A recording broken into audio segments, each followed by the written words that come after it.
What is up, guys? Welcome to the ThinkComputers Weekly Tech Podcast. This is episode 425, and our podcast is brought to you by Amazon. If you go to thinkcomputers.org/Amazon and happen to purchase something, I can't talk today. I know we took a week off and I can't talk, but if you do purchase something that gives us a little kickback and, of course, helps the podcast keep on going here. And with me, of course, is my co-host, Ryan. What's going on? Not much. We did take a week off, but we actually did podcast last Thursday. We were guests on Home Gadget Geeks with Jim. Just kind of talked about some of our recent news. The Intel processors had just come out, so talked about that over there. But yeah, you got a little marble mouth or something going on. Well, tonight. Yeah. I mean, last week we didn't do the podcast because I was finishing my launch reviews for the new Intel processors, motherboard, along with that. In video, first ThinkComputers video in this new space is also on the processor, so it looks horrible in my opinion. I haven't got the lighting in here correct, and I still don't know if I have it correct yet, but we're getting there. So we're getting back to a nice tech-centric set here, but lots to talk about this week. We will be talking about Arrow Lake S processors. We're going to be talking about the Z890 chipset, along with our review of a Z890 motherboard. We have some cool storage reviews we're going to talk about. We also have full specs of the Ryzen 7 9800X3D, 10,000 megahertz DDR5, which is crazy. Also crazy if you're into air coolers. One was just announced with 10 heat pipes. Some really cool stuff from Aya Neo. Of course, that's mobile gaming stuff.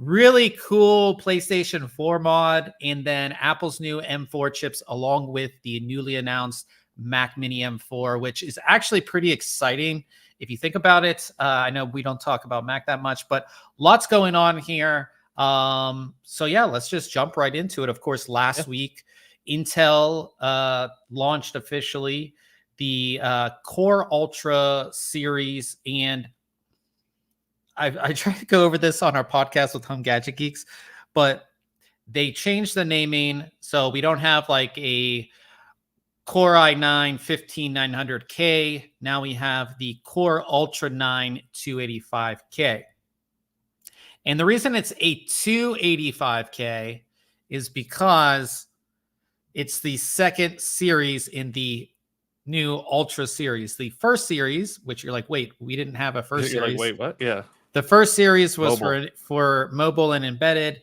and now this is officially the second series. So that hopefully that clears up the naming. All of the high-end chips will be called Core Ultra, but you're also going to have like lower-end chips that launch later that are going to be just, Core 5 whatever or Core 9 whatever. But the Ultra is the high-end chip, if that makes sense.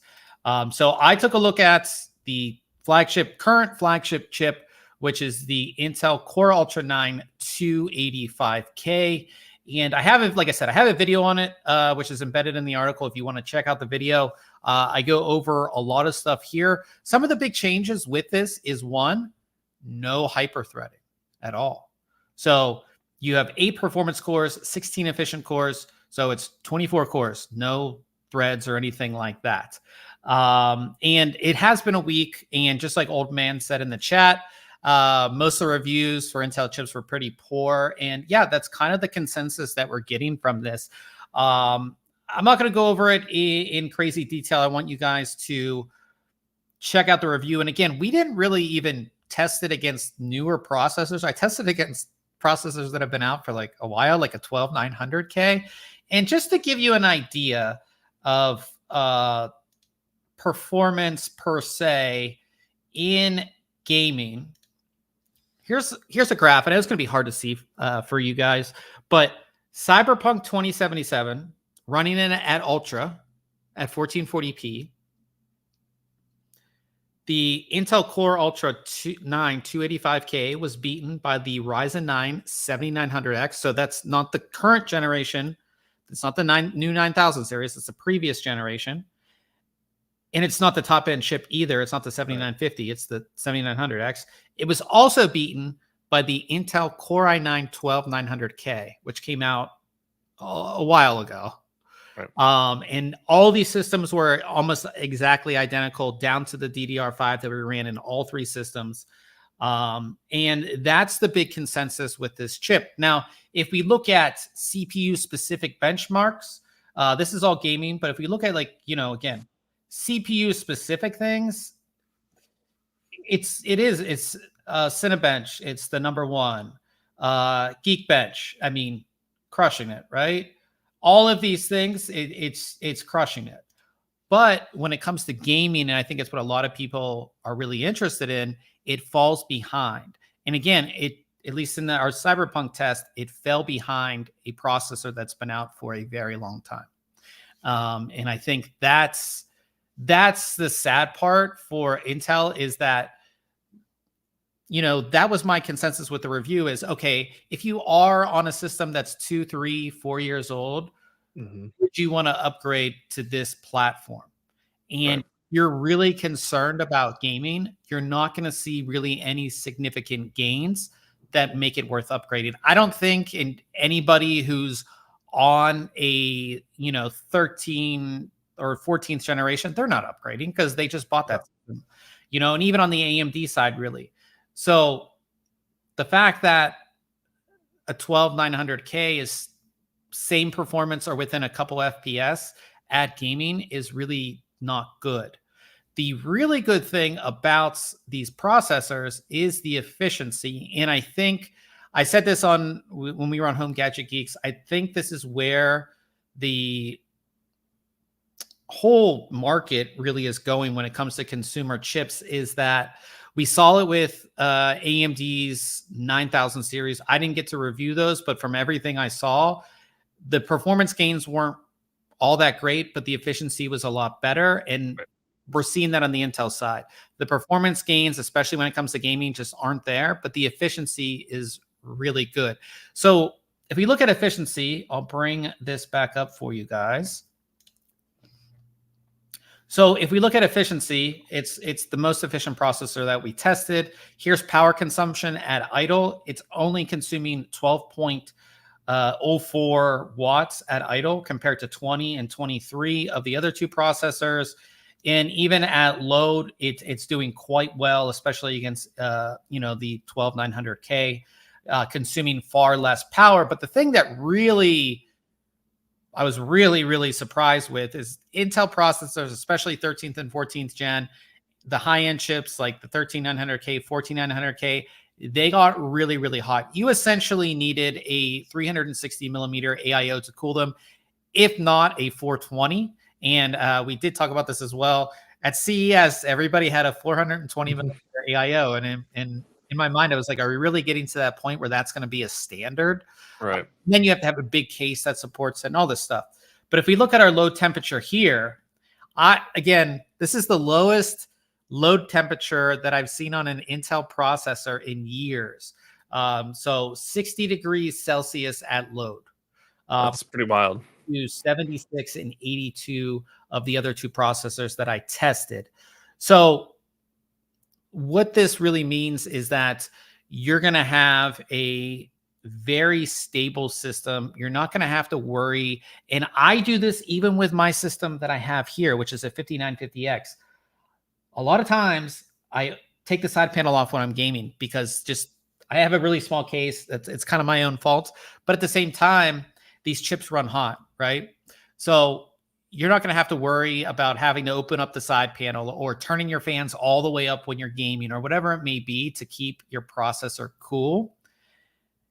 Now, does that make everybody happy? No. No, of course not. A lot of people are really upset with Intel on this. I don't believe Intel is going to have that. We have the best gaming processor because the X3D chips are going to be coming out from AMD. But as I said in my review, I do like this for most people. Everybody has the buddy that just is throwing away money at a new computer system and they want the highest end chip, but they don't want to have to worry about it overheating. They just want to put it in a system and it's like, oh man, you got to buy this 420 millimeter radiator and this big case that supports it. And maybe they don't want that. That's like hundreds of dollars added on, Yeah. Probably more than that. So I like this series of chips for the efficiency. I don't know how much performance they can draw out of this chip for the, the KS part or the extreme part or the special edition, whatever they might come up with. I don't see it like being something crazy that maybe you wanted to upgrade, but then you saw this and like, oh, this, maybe the KS part will come out. I don't know how much performance you're really going to get out of that or how much they can really draw out of this. But yeah, I mean, not without like sacrificing performance or power, savings and heat, right? So yeah, and the chip itself, $589 retail. Yeah, no hyper threading. Gaming performance is bad, but you do get really good multi-core performance without hyper threading. Like it beats other processors without hyper threading, which is great. Great thermals and efficiency, support for higher speed DDR5. So we have a story in our news talking about 10,000 megahertz memory. That's made possible with the new memory controller on the chip. So you're going to see a lot. And we saw a bunch already announced. We saw some overclocking, like I think it was close to 1,200 or 12,000 megahertz. Holy cow. On that as well. More PCIe Gen 5 lanes. So if we look at the actual chipset itself, lots of new things on the chipset. Well, not lots of new things, but we do get total of 48 PCIe lanes. 20 of those are PCIe Gen 5. So you're going to have enough lanes to have both storage and your graphics card be Gen 5 without taking any lanes away, which is really, really nice. Also, Thunderbolt 4 is in the chipset now. So you're going to see most motherboards have dual Thunderbolt 4 on the back, which are going to be Type-C. And that's true Thunderbolt 4, which is great to see there as well. What else is in the chipset? I forgot. Yeah, so you will also see Thunderbolt 5 on some boards. So you're going to get that on these new higher end boards. It wasn't on the board that we tested, but Thunderbolt 5 is going to be on a lot of boards, but it's not integrated into the chipset. Wi-Fi 6E is integrated into the chipset as well. So even if you have the most low end board, if it's a Wi-Fi board, it should likely have Wi-Fi 6E, which is good there as well. And then Bluetooth 5.3 in the chipset if you have a Wi-Fi board as well. So, and again, with that DDR5, you're going to get 48 gigs per DIMM. So up to 192 gigabytes of DDR5. And the default JEDEC spec for the chipset is DDR5 6400. Intel says that like the sweet spot is going to be around DDR5 8000. And again, we've already seen chips we've already seen memory announced that's like 10,000 megahertz. You're going to see higher than that. The kit that we tested with the motherboard specifically, I believe was 8200 or 8600. So very fast. And that's a new kit from Kingston. So lots of stuff going on with the chipset to be excited about. But as far as the performance, it's just not there when it comes to gaming. And that's just kind of what it is. I don't know. There's not much more that I can really add beyond that.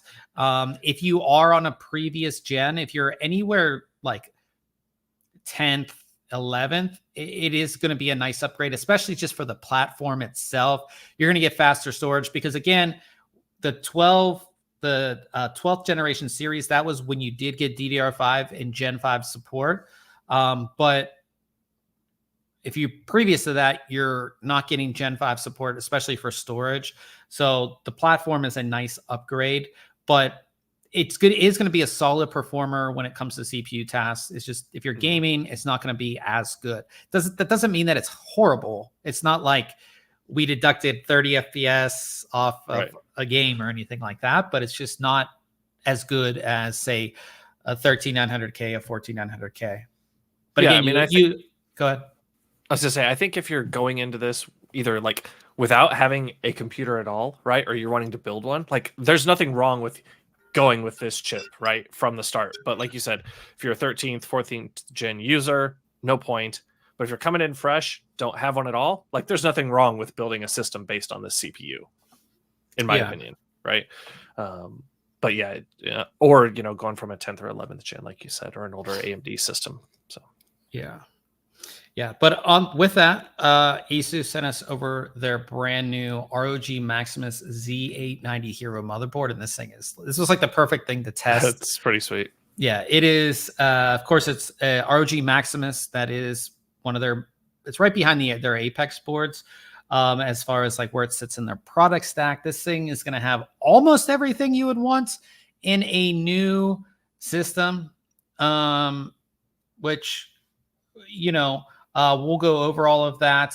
One thing that's pretty cool to see, and again, we don't see it that much anymore. Maybe I'm just being like a boomer, but like the drivers and everything came on a flash drive. Maybe that's me being a boomer, but hey, man, they didn't come on a CD, so that's good. Yeah, so that was nice to see. They also have this bottle opener, which is like designed as like a credit card, but it's all metal. That's kind of cool in the product with everything that you get here. This is a normal ATX motherboard, all black design here, with a sort of mirror-like finish on the rear I/O. Some silver grayish accents on everything, but a solid looking board overall. The big things to really point out is that one, on the memory slots, ASUS actually redesigned the memory slots. So they worked with a different company to completely redesign the memory slots. They call it NitroPath. What do they call it? DRAM NitroPath, or what do they call it? NitroPath DRAM. So they redesigned these, and so you have better contact, which leads so you can essentially get more throughput, and there's a lot more room for overclocking when it comes to that. That's kind of the biggest thing you're going to get out of that whole redesign. So that's definitely a plus, especially when it comes to running faster memory or wanting to overclock the memory that you have. Using an ASUS board is going to give you that, which is really, really great. So I really, really like that. Another thing on this board, I was like, I can't believe this works, Ryan. You'll be like, okay, so we've gone from having to put our finger down in the slot, right, to try to release our graphics card, to having the button on the board. Yep. Now ASUS has a method that just works. There's no button, but it just works. So what are they calling this? Sorry, guys, I forgot. It's been a week. Let's see here. The Q slide? No, it's called, let's find it here. Okay, so this is called PCIe Slot Q Release Slim. Long name for something that's so simple. So you put your graphics card in, it locks into place. So here's our main X16 slot. It locks into place. If you pull up on it, it won't come out. If you pull on it from any direction, it won't pull out. But if you pull it towards, so if you pull up sort of like from the rear IO bracket and pull it towards, say, like the chipset, it comes out, no problem. Oh, okay. And I've tested this, and I was like, this can't actually really work, but it just does. I don't know how they do it. But it's for somebody who's constantly swapping out graphics cards, and for somebody who has had the pain of trying to get a little screwdriver down to release this right here, it is the nicest thing. It really is the nicest thing to have, and to not have a button on the board and all that kind of stuff. It just makes the process so much easier. Also, we have. Good. No, I'm just thinking about that slot. It's got to do with like the little tab, the like J hook or whatever. Because if you think about it, it could rotate or like pivot around that spot. So anyways, move on. Yeah, I'll be doing a video on this motherboard, and I'm going to demonstrate how it works. That'd be cool. And you guys will get to see how it works. It's really, really cool. On top of that, they have this big heatsink, of course, which is made for Gen 5 NVMe SSDs, but this is also completely toolless. So you see this little tab here on the end that just essentially comes out, and it releases like that, and then the entire thing comes off. It's so easy, and when you put it back on, it's also so easy. So they have that. They also have this new slide on the top slot, which basically you slide it over to the length of your M.2 and it locks it into place. They also redesigned their normal tabs for M.2s as well. So these tabs, see this little tab right here? You just press down on that and it lifts up the tab. So then when you put your drive in, it just closes on the tab. Yep. And it's on every slot, every other M.2 slot. So you're not going to find an M.2 slot on this board that is not toolless. So that's really good. You actually get 6 total slots on this board for M.2, which is great. So do I have a picture of the whole thing? I guess I don't. So you have your top slot, which is Gen 5. And then as we come down, we remove the bottom heatsink here. And this one is Gen 4. These two are Gen 5 as well.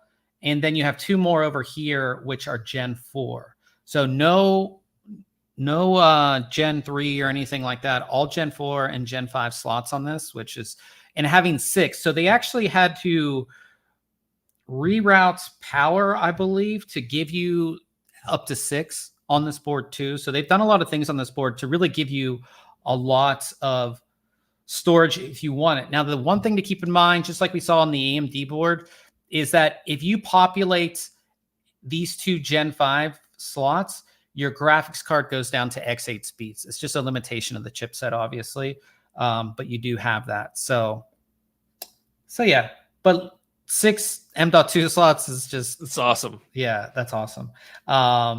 So that's what you have there. As far as the rear I/O goes, one, you're getting those 2 Thunderbolt Type-Cs, which is nice. 5 gig LAN, 2.5 gig LAN. You're getting Wi-Fi 7 on this, and the connectors are just like the previous generation where they just like go in. You don't have to twist the thingy around, which is nice. You have internal USB 3.2 Gen 2x2. You do get USB 3.2 Gen 2 Type-C on the rear I/O as well. I think there's, 1, 2, 3, 4, 11 USB ports on the rear I/O. So not the most we've seen, but definitely a high amount there as well. And they're all higher speed as well. There's no USB 2.0 ports on the rear I/O at all. So you're not getting any of those.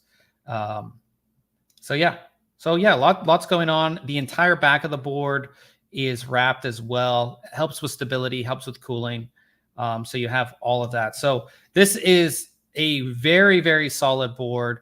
I didn't even talk about the VRM. So this is a 22 plus 1 plus 2 plus 2. The CPU power stages are 110 amp as well. So if you were going to be overclocking a Core Ultra processor, you'll be good there. And if you guys didn't know, the Z890 motherboards, they're only going to work with the new Core Ultra. It's not like you can put a 14900K on there or anything like that, because the socket is different. The socket is LGA 1851. Now, the holes on the motherboard are the same. So if you did have an LGA 1700 cooler, it will work on this socket. So it's not like you have to buy a new cooler if you had, you don't have to buy a new cooler if you already had an LGA 1700 compatible cooler. But yeah, that's pretty much it for the board. As far as the lighting goes, they have what they call their polymo lighting, which once this loads, we'll go into. They also did update their BIOS, and they have some cool things in the BIOS. I've done a full BIOS walkthrough video on this. It is up on our YouTube channel. But the polymo lighting, where that sort of mirror-like section was, it just lights up and it says ROG, and then the lighting behind it, you can change the color. It's nothing crazy. Like I've said in a bunch of new motherboard reviews, RGB lighting on motherboards has kind of gone away. Yeah. From what we used to see. So, but you have all that. I and didn't know then you had a Ryzen cooler. they sent we having a review of that coming up. The new one, nice. It's their new one. It's their Extreme, and they actually changed quite a lot. And I know you're really familiar with that. So whenever we review that, you'll have to. Yeah, that'll be interesting. Yeah, I'm gonna do my best Ryan impression when we review that, because I typically don't review AIOs, but they send it over with this like whole review kit for everything. So one thing that's really cool with the BIOS as well is that it has like full HD support now, which is nice. It also has this thing called, I forget what it's called. It's basically an overview of. So you go into it and you can see like an overview of the board, and then say like where your graphics card is, you can see that you have a graphics card installed, but then cool. when you click on it, it will go into the BIOS settings for the graphics card, or like your memory, it will go into there for the memory, which is cool.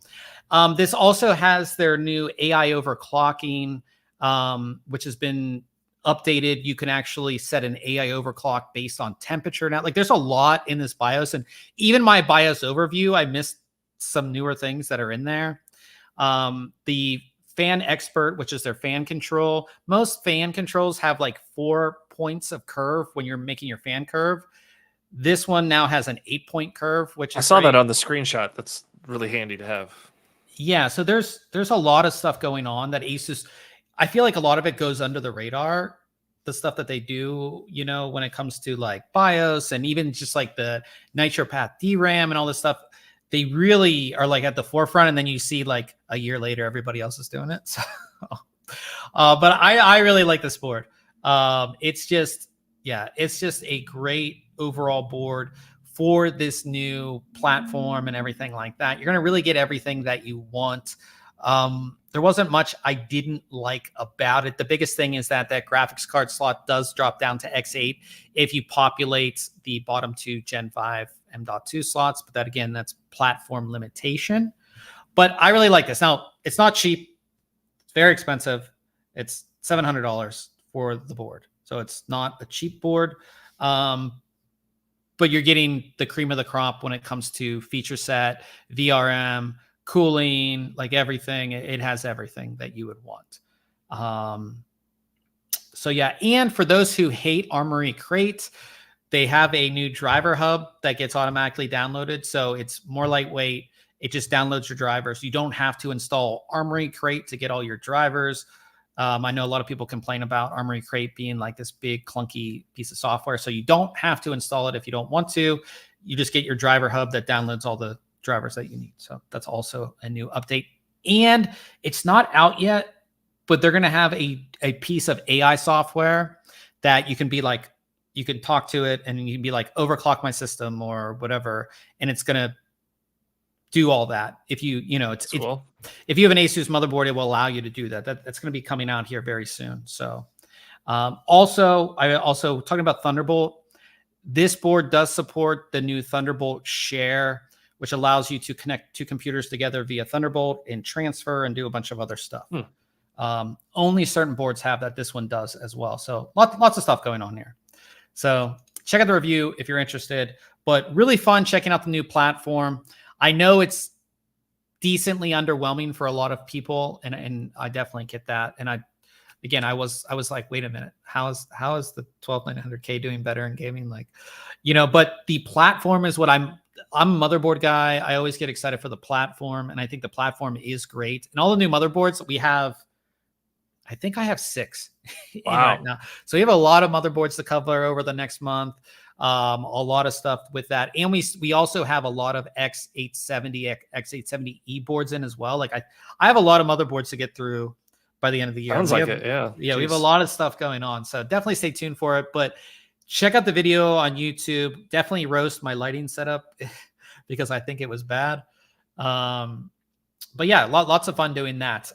We also took a look at a new NVMe SSD from Samsung. They're 990 Evo Plus. And when you think of Samsung, they're like top of the line usually. They're top of the line, kind of the standard when it comes to storage a lot of times. But when it comes to Gen 5, they're kind of not competing. Yeah, and it honestly sort of reminds me of Intel and AMD going more power efficient, but just a solid performer. And that's kind of what the 990 Evo is. Now, this is technically a Gen 5 drive. It's a Gen 5 by 2 drive, not by 4, like the really fast performing ones.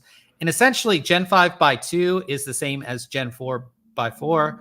So you're going to get max speeds of what Gen 4 by 4 is. And that's kind of what this drive is. The big thing with this drive is that you don't have to worry about heat. You can see that it ships without a heatsink. It is just a normal M.2 drive that you can slot into any computer. Doesn't have heat issues, is incredibly efficient. 73% higher power efficiency than the original 990 Evo. Better performance as well, rated for 7,250 megabytes a second read and 6,300 megabytes a second write. So decently fast drive, but again, not even the fastest Gen 4 drive that we've tested in our testing. But it's a solid performer that's heat efficient, power efficient, and I guess that's kind of where Samsung is going with Gen 5, at least currently. There's really not much. Do they have a Pro version of this yet? Not the 990 Pro. The 990 Pro, I think, is the Gen 4 drive. Still, okay. Yeah. When it comes to Gen 5, they've really only done this sort of hybrid, which I call a hybrid, which is Gen 5 by 2 or Gen 4 by 4, not strictly Gen 5 by 4.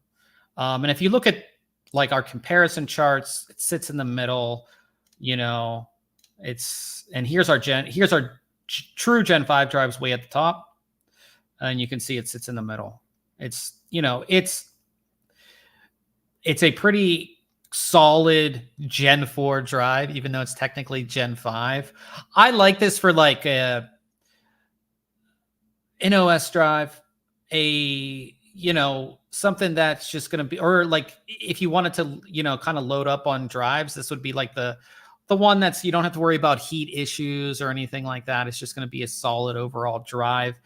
We took a look at the 2 terabyte, which is $149.99 right now. Yeah, I gave it a 9 out of 10. It's not the fastest drive out there, but it has good overall performance. Doesn't heat or thermally throttle at all. It is single-sided too, so this is actually going to be a really good upgrade for those who have a mobile gaming console that supports 80 millimeter M.2 and want something that's not going to have any heat issues, because again, in a mobile gaming console, you don't have the cooling that you have on a motherboard. And I didn't mention that the entire thing is all in-house by Samsung. Controller, NAND, and this is DRAM-less as well, which is kind of, to get that type of performance without a DRAM cache chip is pretty nice there as well. So lots of stuff with this drive. It's again, as enthusiasts, we're underwhelmed, but for most consumers, this is going to be a very solid drive. So this is kind of how we have to think of it. And then I took a look at a really interesting drive that I have right here, which I'll show you guys. This thing's cool. I like this. This is the MSI DATAMAG. You can see right here, it is a small little, and you can see the Type-C right there. It is a small little portable SSD. But the cool thing about it is that it's magnetic. So we can put it right on the back of my iPhone, not going anywhere. And then they have a small little cable that's going to go from here into the bottom, the Type-C on my iPhone. So MSI DATAMAG, the whole reason you get something like this, if you are an iPhone user, and that's the biggest reason. I know a lot of you Android guys don't think this makes sense, but in order to use an iPhone 15 or 16 Pro with Apple ProRes at 4K, you can't even record on the phone with that setting without having an external SSD connected. That's kind of how Apple has done it. So that's why like a lot of people were like taping like a Samsung drive to the back of their phone and then running a little cable. This just kind of solves that by, it's just magnetic and it just sticks there. And I do like it because like I can still do stuff if I have it connected. It doesn't really it doesn't get in the way. Yeah, it doesn't get in the way. And like the setup's so easy too. So if I was, say Brian and I were at CES, for some reason I wanted to record at 4K and Apple Pro or Apple Pro Raw or whatever it's called, which I've never really shot in anyways, but you know, I just put this on, connect the cable, and I'm good to go. A lot of people, and I've seen this, and I'm sure you guys have seen this, where they have like their whole cage on the phone that has like the slot for the SSD to go in, their cable going around. Like this it's really simple. I actually have the cable. So here's the cable. It's like real, it's bent at the correct place, and it's just real simple, but it's a great drive. It is USB 3.2 Gen 2x2, but it doesn't technically go that fast, which it's kind of interesting that MSI called it the DataMag 20 gigabit per second. That's like the official product name. But it doesn't reach that speed, right? But it goes about 1600 megabytes a second. We're still like very fast. And again, for iPhone users, the USB connection on the iPhones is USB 3.2 Gen 2, which maxes out at 1000 megabytes a second anyways. Right. But it would have been nice to see this drive completely max out at those speeds. But in our testing, you can see 1600 megabytes a second read, about 1500 megabytes a second write, which again is very fast. And again, it means that if you are recording your Apple Pro Raw footage, you connect it to your computer, the transfer is going to be very, very fast. I also did test it on my iPhone.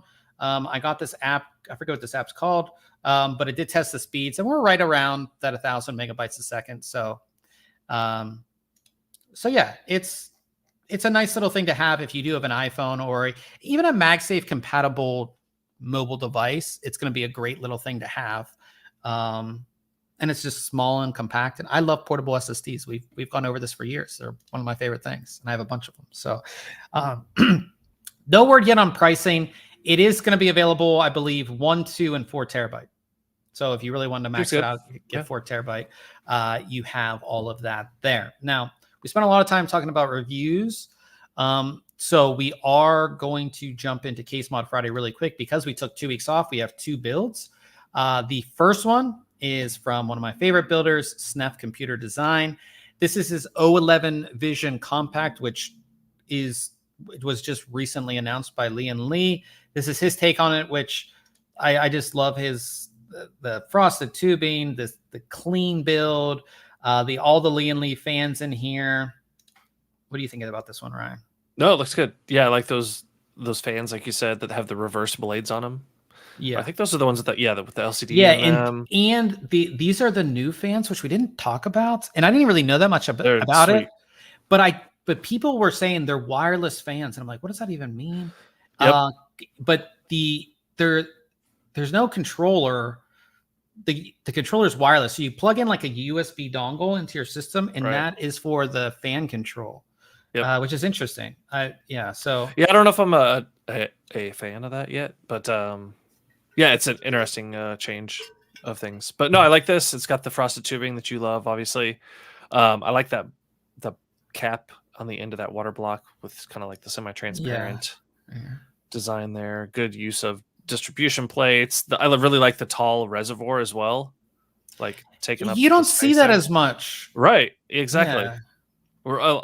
In fact, we don't see many reservoirs anymore at all. It feels like everything's just like a distribution. Yeah, a distribution, which acts like a reservoir a lot of times. Anyhow, so, but yeah, solid build there from Snef Computer Design. I love his style. If I was ever to commission a build, I think I would commission him to build me one. I think him or maybe Stuart from GGF. Mm-hmm. Like I really like their style out of most people. I think they're just. I love the like clean and like just like the clean lines too. Just like if you look at like the lines, everything's just clean lines. Yep. Yeah. So really, and you can see that dongle for the fans is right here. That's a USB dongle for them. But yeah, so that is that one. And then we have a crazy huge build. This one is an open frame Cyberpunk 2077 themed build, and this one's from Mayhem Mods, and this is a long tube there at the bottom. Yeah, this tube. Yeah. So this is done in the Cooler Master open frame. Is that what it is? I believe it's the Cooler Master like open frame case, and of course he's done his own styling on it. With the yellow, of course, for Cyberpunk and all these like little additions to the case itself. I believe it's Cooler Master. I'm pretty sure. So what I don't get on this is the like those side panels are hinged, right? So I think it would have been cool to implement soft tubing in some spots so that you could kind of fold it in on itself with those radiators. Because now it's hard tubing and you can't. It's like stuck. Yeah. It still looks good, but I think it would have been cool to have some sort of functionality with the twisting and With closing. those, yeah. Yeah, but it's cool. I like this. Yeah. We haven't seen a 2077 build in quite a while, you know? Yeah. Yeah. I think like we saw a ton when the game came out, and then we haven't seen that many lately. But yeah, solid overall build. I really like the back here with all this like addition of kind of all this styling. But those are the two builds for the week, guys. If you do want to ever like check out case mods and things like that, if that's something you're into, if you go to the website, go to articles, case mod Friday, and then we have just like a ton. Scroll forever. Yeah, you can kind of scroll forever. So we'll have all of that. Yeah, it's just so much fun.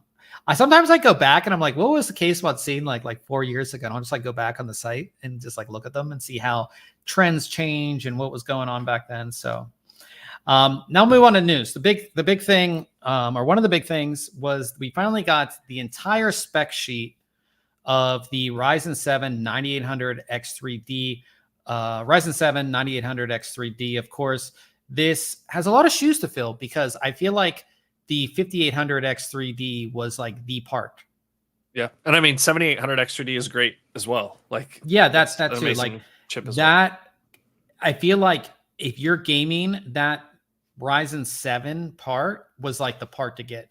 Not many people wanted the higher end Ryzen 9 X3D part. Like they wanted the Ryzen 7. But we have the full spec sheet. It's going to come out November 7th. Of course, 8-core, 16-thread, base clock 4.7 gigahertz, 5.2 gigahertz boost clock, and I believe it's all core boost. I think on so. That. Yeah. TDP of 120 watts. Yeah, and here's like the entire spec sheet was leaked, as they say. But yeah, I think people are excited about this because I feel like just in general, Ryzen 9000 series was kind of underwhelming. Right, especially when you know that this part is most likely coming. Yeah, right? Like there's hesitation in the market to purchase when you know this thing's right around the corner. And again, Intel Core Ultra series definitely underwhelming for gaming. So like a lot of people are really just like really looking forward to this. And again, it's supposed to come out November 7th. But yeah, that's the full on spec sheet if you want to check it out. Yeah, I guess like if I was building a new system, that would be the part. Like that's the part that I'm going for. Sure. I'd say that's kind of what I would be doing. Talking about new platforms, we did, like I said, 10,000 megahertz DDR5. You are going to see it. Corsair teased theirs. Their DDR5 10,000 CU DIMM. So all the new DDR5 you're going to see with the new platform, most of it is going to be the CU DIMM, which actually has certain things on it that allow for higher clocks. And Corsair teased 10,000 megahertz with all the screenshots, everything that you would want. Like it's not just like a picture of the memory; it's a real picture of the memory. So like this is the real photo, along with all the screenshots and a video of it running at 10,000 megahertz. So well, that's a vengeance stick. That's not even Dominator stick. Yeah. You know what I mean? Like, yep. Sweet. Yeah. And like, okay, so like I've been testing memory for years, and like we have tested a couple super fast kits. Like I think we tested a couple, the 7200, maybe one, I don't think an 8000 kit, but very unstable. But like this kit that I have, the new Fury, it's a CU DIMM, and like it just works. You don't have to do anything. You don't have to kind of tweak it or do anything like that. Like it just works. And it was all that tweaking's been done at the factory, right? Yeah. By the manufacturer, so that it's like stable. That point where it plugs into your board, it's stable, right? They've taken all that guesswork out and everything. So Old Man in the chat says, are there very many motherboards and CPUs that will do DDR5 10,000? I think you'll see some more BIOS updates for more boards to support it.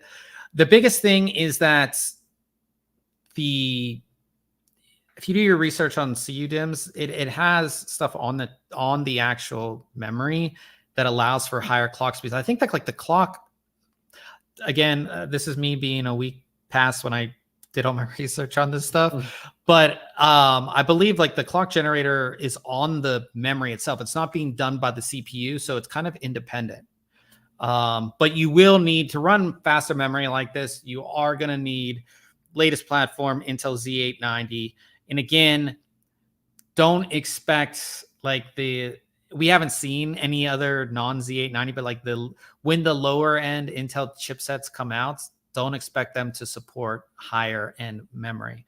Always look for if you're looking at a specific motherboard that you want to support this memory, go to the product page, go to memory support, and you'll see what it supports. And again, those get updated all the time because new BIOS updates do come out that allow for support for higher end memory. And with Corsair announced 10,000, G-Skill announced 10,000, a bunch of people announced like 10,000 is coming.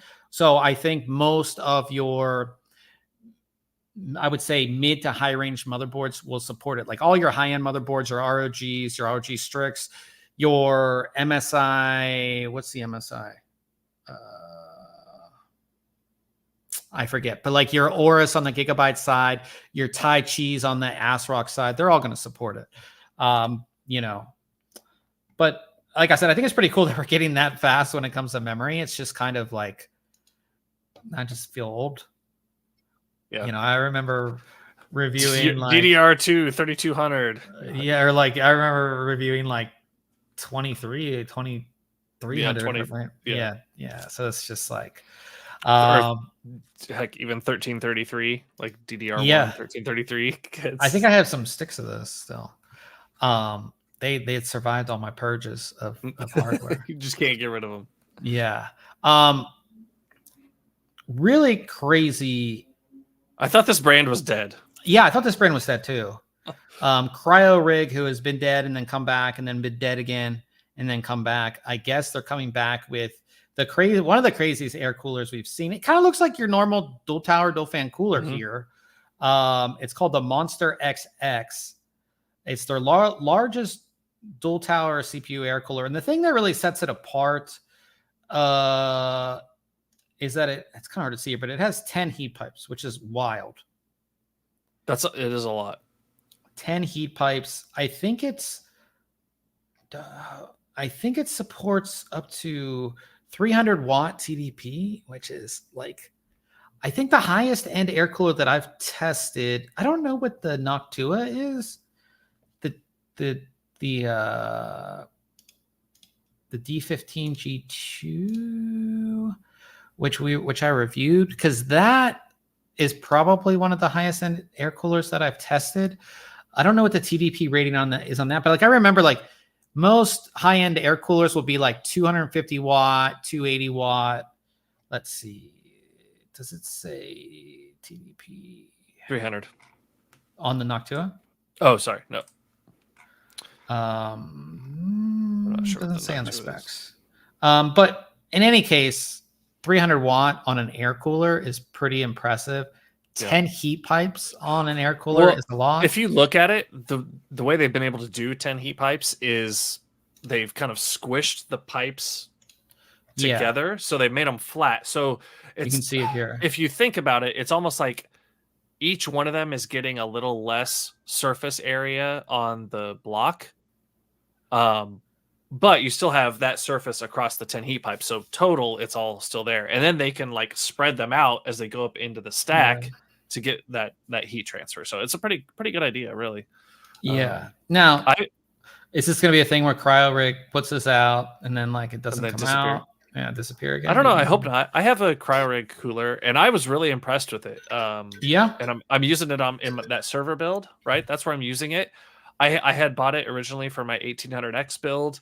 Like everything about it was like top notch. The unboxing, the packaging, the build they were quality, one of the first. Everything that came with it was great. They were one of the first to really do like this clean look. Like even this, like it's just clean, minus the fan clips, but like they were one of the first to do it. This was like years ago when their coolers were just like super clean aesthetic.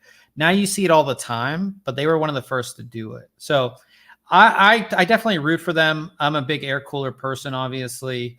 And if this does come out, we'll try to get one into review, and we'll see how it competes against the Noctua and the other high-end air coolers that we've tested. So that was the interesting air cooler. Aya Neo, their AGO1 Starship graphics card dock that we have talked about. It's available for pre-order now at $599. It essentially has a Radeon RX 7600M XT inside, and if you have a laptop, a mini PC, a handheld, this can connect to it and give you essentially a better gaming performance. If anything, it just like looks cool. Like that's your, you know, you could like see this thing being modded with like a paint job to go in a what was that, Starfield build? Yeah, or something, you know. Well, but like I don't know, why would you put it in a build though? Because it's essentially, well, like yeah, I know. Yeah. Or you could like mod a mobile laptop. Gaming console or a laptop. Yeah, something. Yeah. And then this, but it has all your ports and everything. Right. But $599 for that. I just think it looks cool. I like when companies do we don't see it as much, the unconventional designs on stuff. So pretty cool to see that. Talking about mobile gaming consoles. Now we've seen like the ROG Ally, and then what was right after, another version of the ROG Ally came out, and then we've seen the Lenovo. What's the Lenovo one called? It's not the Go, is it? I think the Legion Go. Legion Go, yeah. And and we're seeing it get announced, and then the next one is like coming out right after, and essentially all these companies know that they need to do a yearly release, just in general, to keep people interested in the mobile gaming console thing. But Valve, the original mobile gaming console, Steam Deck, they confirmed in an interview that they're not going to be doing annual releases with the Steam Deck, which I honestly think is a good thing. Yeah.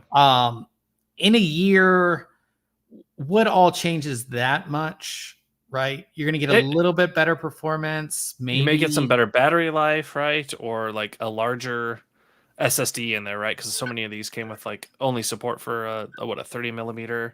So you may have just some like redesigns of the board to fit bigger battery or M.2. Yeah. But like, you're not getting new chips every year and new mobile GPUs. So that's the thing, and it's like you're not getting the chips aren't updated as much. It's just like with the Switch. I mean, how long has the Switch been out? Like forever. Years, yeah. And like, you might get like a better screen, but like it doesn't make. In my opinion, I don't like the every year release. It just it kind of waters it down too, because you're just seeing it over and over and over again. Whereas if you have 2 years or even a year and a half, builds up anticipation, but it also gives the team creating these mobile gaming consoles time to refine the product, to give users more on that next upgrade, right? It's not like, oh, okay, we have the Steam Deck and it now has faster memory. That's the update. Right. Everything else is like the same. Legitimate innovation. Yeah, and something for like you said, for people to get excited about. So I honestly like that. I don't like seeing like, oh, we made the better battery life and like 2 FPS better in games. Like, it's not exciting. And again, it waters it down. Like sometimes you see releases, you're like, yep, same thing. Who cares? So I like the idea of 1.5 to 2 years, and then we get something that essentially is new, not like a slightly upgraded thing that's the same. Old man in the chat says Lenovo Legion Go is marked down from $699 to $499 on Amazon and Best Buy. Yeah, I saw that because AMD's coming out with their their mobile, what is it? The Z1. They're coming out with the Z2 very soon, like next week or something. That's why those are discounted, because they're going to be announcing new ones with the Z2. So that's why those are discounted right now on pretty much everywhere you go. You'll see that. So that's the last mobile gaming thing. And I thought this was super cool. So somebody took a PlayStation 4 Slim, and turned it into a mobile gaming console. I was expecting bulky when I first heard about this, but it looks pretty compact. Yeah, so this is what the PlayStation 4 Slim looks like, and this is what this person created, and it's from Restore Technique. We have the video here if you want to check it out. It's in the article. It's kind of cool. Yeah. But they essentially, and one thing that's super cool about this that I didn't see initially, and then I looked into it. So see the controls and stuff.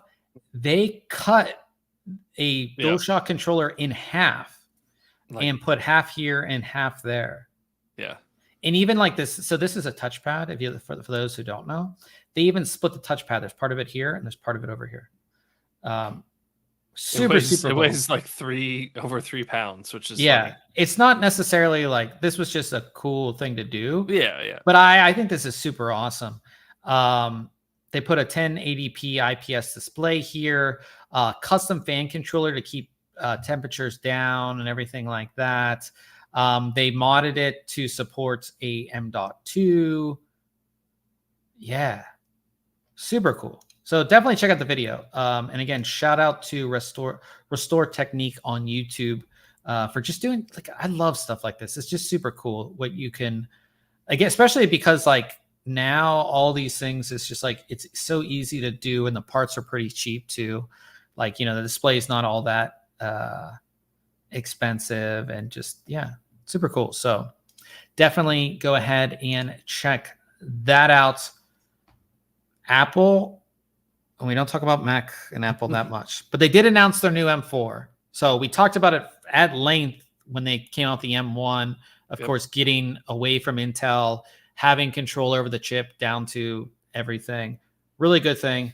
Apple M4 is now out. We didn't do an article on the actual M4 chip, but again, very powerful for what it is, and Apple's done a great job with those.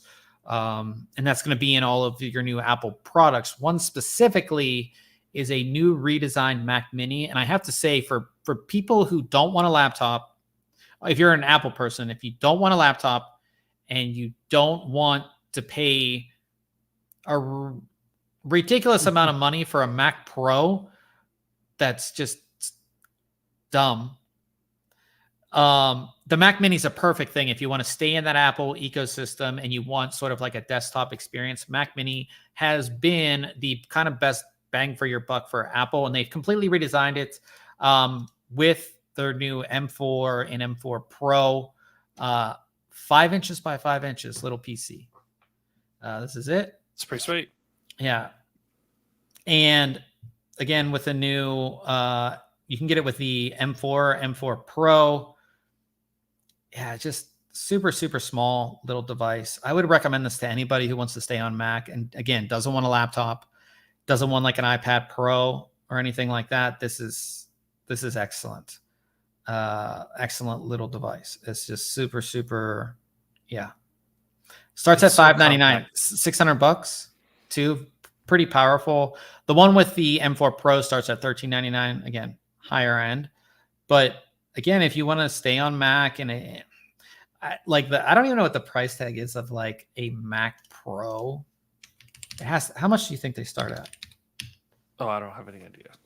Let's see. 2,500. Mac. Was it the Mac Studio or the Mac Pro? Mac Studio is sort of like the Mac Mini Pro, but Mac Pro, this thing, the cheese grater. Ugh. And this one only has the M2 Ultra in it. Can we buy it? How much is it?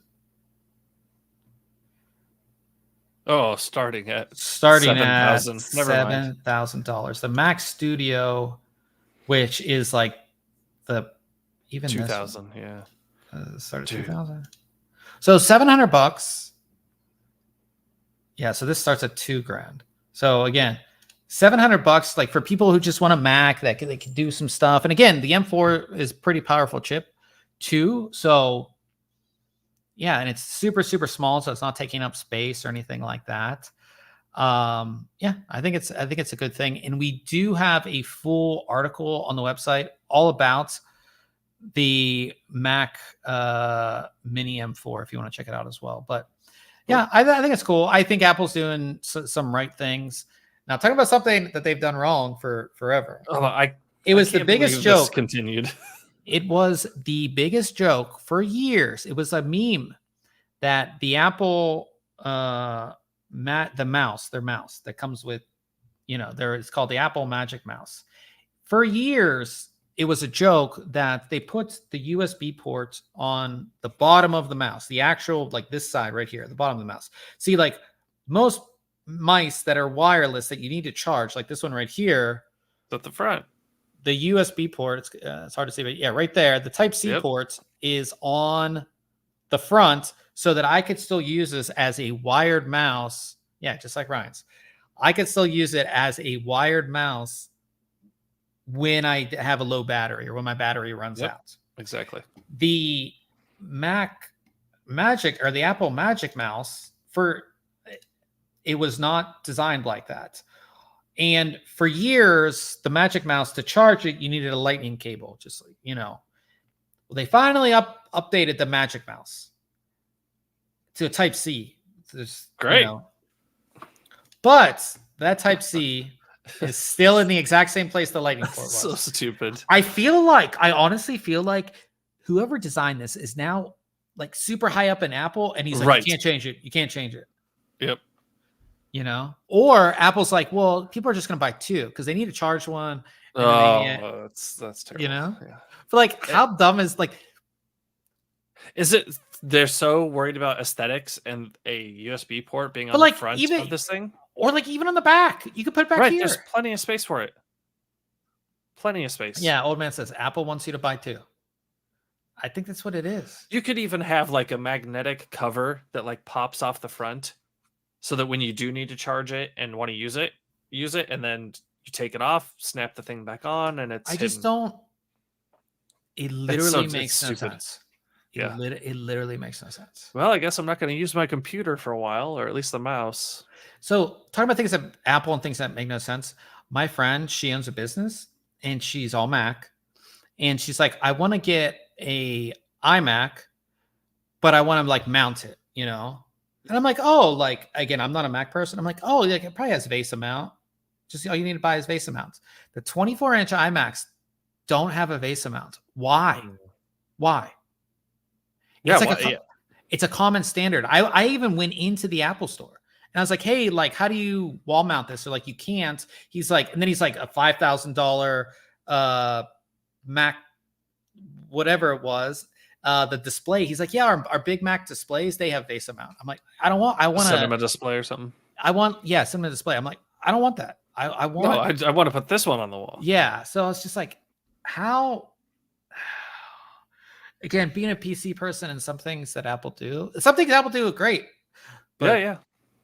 This is one of the dumbest things I've ever seen. I have to say, it's just one of the dumbest things Apple has done. And continue. And it's not even like get a chance to change it. Yeah. It's not even like, okay, maybe, when that first Magic Mouse came out, it's like a kind of like an oversight. We didn't realize this, but now like it's been a meme for years. So you have every opportunity to change it. You didn't change it. So definitely. It has me thinking about like the guy that's on the talk show and he's like laughing and telling the story, and he's sweaty and laughing. And it's like, we put it on the first one and then we made the new one and we put it on the bottom again. And someone needs to make that one. That'd be good. Yeah. It's just hilarious that this is still a thing. Yeah. So yeah, I just, I don't know. Like I said, my thing is that it's either they want you to buy two, or whoever designed this is so high up at Apple now that he's like, no. You can't change it now. So, last thing, I thought you would be interested in this, Ryan, because you're a big storage person.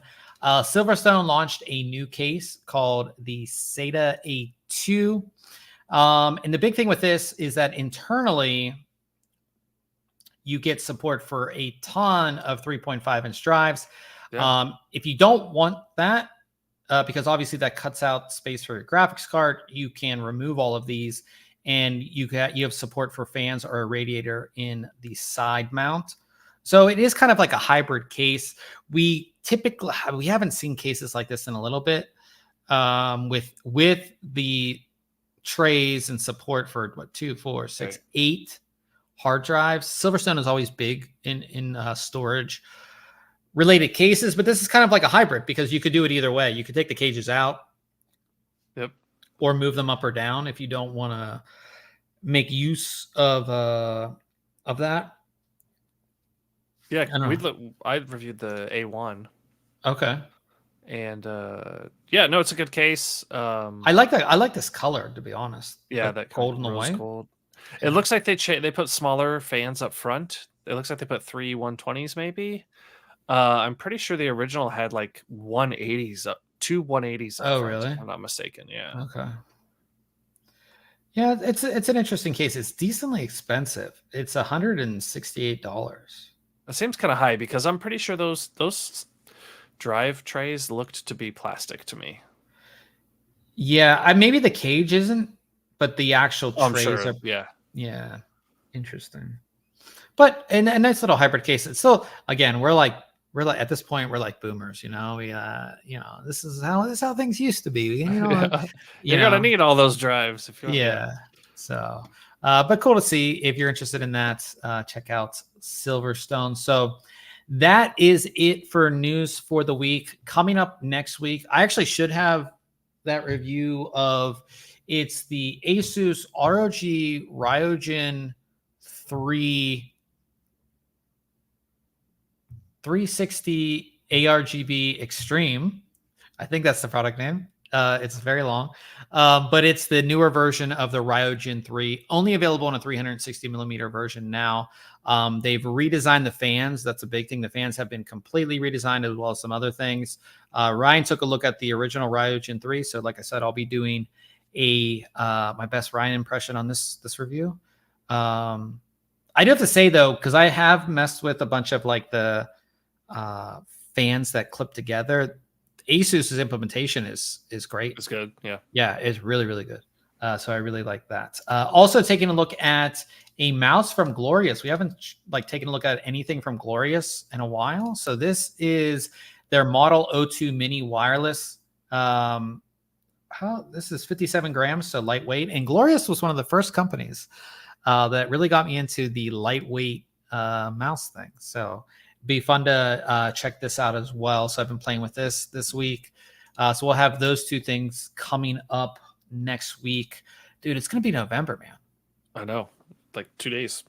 Yeah. So we always have a question of the week, and I thought this question was pretty pertinent considering what we've seen in the CPU space. Would you prefer a high-powered yet hard-to-cool system, or a really decent performing system, but it's easier to cool? I think I'll take the decent and cool system, especially in my environment, right? I use this in this room with the door closed, and when this system does get a little warm, like it gets warm, and then you're like uncomfortable, at least for me. I would rather have like the decent performance, not have to worry about thermals at all. Yeah, I would say the same thing. Interestingly enough, and for the workloads that I do, I don't need that top high end, like save me time on, exporting a video, right? An hour-long video. I'm not that guy that's exporting that, where the high-end performance is going to save me, X amount of time in export time. So yeah, I'm very much the same way. I have a smaller case, and interestingly enough, when my fans died on my top radiator, I haven't replaced it yet, because you can't really buy the fans anymore for some reason. Oh no, because they're the Lee and Lee Uni get onto eBay. They're the Lee and Lee Uni fans, but they're the V1.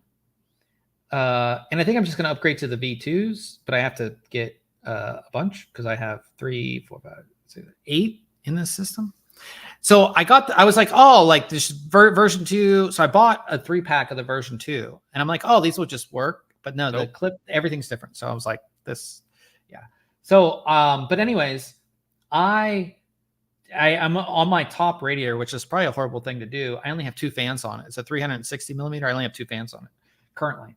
So the week week before when we were gaming, I was like, why is my CPU like really hot? Oh yeah. And it got super hot. So when we play tonight, I'm going to take off my side panel. Just but open it up, yeah. Yeah, but that's the thing. I would rather have a great performing system that can be cooled very easily. Again, I have a smaller case. I don't want to have this big thing. And you just, again, you don't want to have to like do those things. Open the side panel when you're gaming, open the side panel when you're, encoding a video, having to worry about instability, or as we saw with Intel processors, having to worry about cooking your processor or damaging your processor. You don't have to worry about any of those things.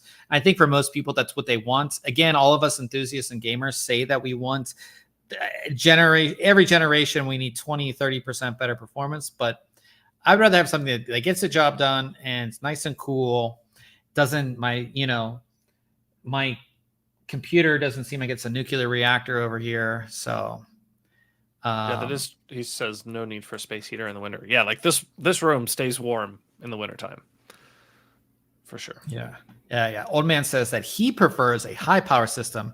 It doesn't need to run at 100% all the time, but the extra power is nice when gaming. Yeah, that's the argument that a lot of other people have, is they're okay with things getting hot every once in a while. But and again, for most people, you're not running that high wattage system at 100% all the time, unless you're encoding like crazy or doing certain things, running LLMs for AI or on it or anything like that. Like most people, CPUs clock down, they're not running at 100%. But that's kind of the choice that you want to make, I'd say. But yeah, that is kind of it for the week. We always talk about any other tech stuff. Do you have any other tech stuff going on? Not this week, no. Not that I can think of. I'm trying to think if I had any other tech things. Got a couple things into review, but so I'll be putting those out in the next few weeks. Yeah, I have a lot of motherboards. Sounds like it. Jeez. Yeah. Oh, one thing I didn't mention. Let me see if I can bring it up. And I thought you might be interested in this, Ryan. Is I got these radiator stands. Okay. Yeah. Let me bring this up real quick. Let's see here if we can. Oh no, it's not this one. Okay, so I have a test bench. It's the OpenPC test bench. It's like one of the most popular test benches that there is. Let me find it. And it has no water cooling support, right? Right. Yeah. That one. Because it's small. And your previous one? My previous one did. Yeah. Oh, it's really hard to see here. Let me bring up. Hold on. I'll bring this up so you can see it currently.